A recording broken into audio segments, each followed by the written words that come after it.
this goes back to what we were talking about earlier about the next Jordan thing, and the league, of course, superstar driven, looking for the next Jordan.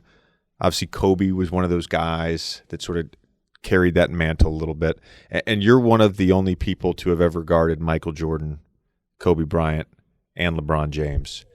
And I'm curious about your perspective of LeBron. And obviously you were going through your shit when he first came in the league, but you got to play against him when he was still a young player, and to sort of see his career over these years.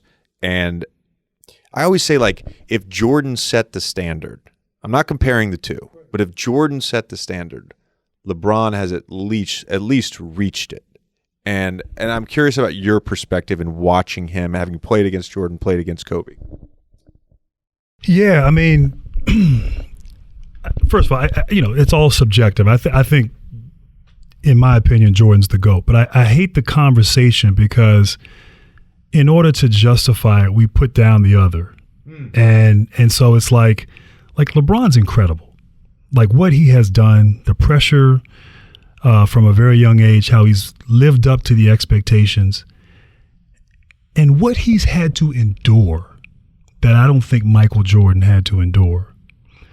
This, I don't know, NBA Twitter, social media, whatever. The slander that's out there. Daily slander, yeah.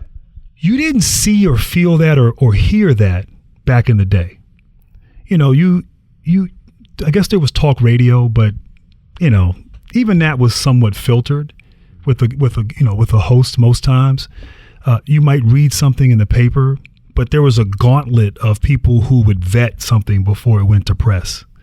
And so you didn't hear, I hear it sometimes after a game. Like I hear, I did the Arkansas Gonzaga game, and I made a point that like Holmgren, his third and fifth foul that he fouled out of that game were bad calls.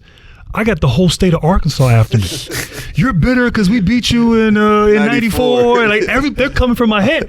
And literally, like I said, Scotty Thurman said something. He was joking in an interview, and he was like, yeah, Grant must be bitter. And I responded to Scotty, because Scotty and I are good, and everybody was coming for me. And to the point where I had to call Scotty like, yo, man, your state's crazy, But like I'm just calling what I see as a broadcaster, and people, I get it, they're fans, and fans can be fanatical.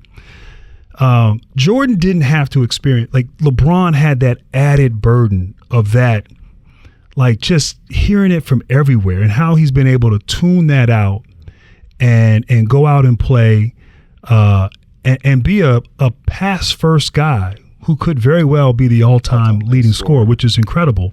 He found that balance of like, early on, I think he at times would struggle. Now he got to a point, I don't know, last 10 years where he could just put up high 30s, get double-digit assists, and just purely dominate the game.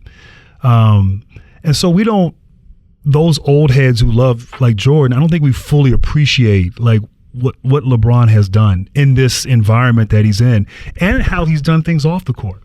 He's taken it to a whole nother level, empowering his friends, building multiple platforms. That's what life is. That's what the game is. It should evolve. It should be better than the previous generation. So LeBron is an incredible. I don't know LeBron that well. I don't pretend that we're super close, but I've really admired him as a player and sort of just being that face of a league for so many years.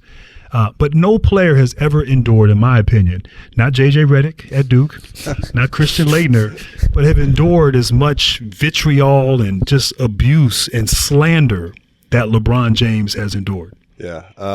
Sorry, JJ. No, I agree. You got it for 4 years. I always say to like my teammates would like complain about like the hate. Oh, this guy's hating on me, or these people are hating on me, or the Twitter comments hating on me. I'm like, dude, LeBron's probably he's probably the best player of our generation, and that guy gets more hate than anyone else. Like, it's just the world we live in. Relax, guy. It's not a real thing. It is. You're right. It is. It's incredible. And here's the thing: everybody sees it. Every celebrity, even if you're not a celebrity, every athlete, they go and they search their name and they want to see what people are saying about them. And you talk about human nature. I think I've done it. I'd probably do it daily, and so I think if we're being honest, it happens. And so you see that. And so I don't want to say the mental health, but I think for young, impressionable people, hell, for somebody middle-aged, like it has an impact on you when you constantly see that. Mm-hmm. And I think as a result, I think a lot of players today with the media, I think they're distrustful because they put everybody in this sort of same box, whether you're a fan trolling on social media or if you're a reputable journalist. They kind of just, it's sort of this feeling of distrust that's out there. And you have your own platform to get your voice out. So it's just a different environment. But I don't envy, I envy the money. I envy what players make today and the potential moving forward. But all the other that comes with it, like that's not cool. You've done all right for yourself, by the way. Right. I'm trying, man. I'm still hustling. I'm trying to be JJ, man. Can I get a podcast, man?